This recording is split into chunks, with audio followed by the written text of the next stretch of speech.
حضرت جابر رضی اللہ تعالی عنہ بیان کرتے ہیں، رسول اللہ صلی اللہ علیہ وآلہ وسلم نے فرمایا، مجھے 5 چیزیں عطا کی گئی ہیں جو مجھ سے پہلے کسی کو عطا نہیں کی گئی۔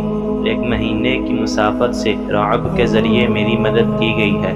تمام زمین میرے لیے سجدہ گاہ اور پاک بنا دی گئی ہے۔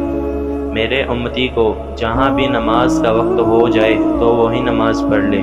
میرے لیے مال غنیمت حلال کر دیا گیا ہے، جبکہ مجھ سے پہلے وہ کسی کے لیے حلال نہیں تھا۔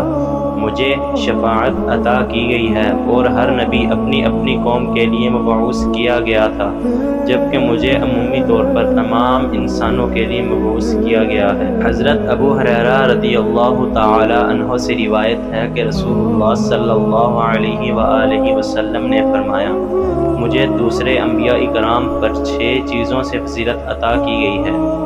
مجھے جوامع الکلم یعنی بات مختصر اور مفہوم زیادہ عطا کیے گئے ہیں۔ رعب کے ذریعے میری مدد کی گئی ہے۔ مال غنیمت میرے لیے حلال کیا گیا ہے۔ میرے لیے تمام زمین سجدہ گاہ اور پاک قرار دی گئی ہے۔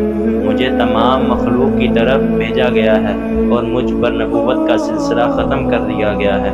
حضرت ابو ہریرہ رضی اللہ تعالی عنہ سے روایت ہے کہ رسول اللہ صلی اللہ علیہ وآلہ وسلم نے فرمایا، مجھے جوامع الکلم کے ساتھ مبعوث کیا گیا ہے۔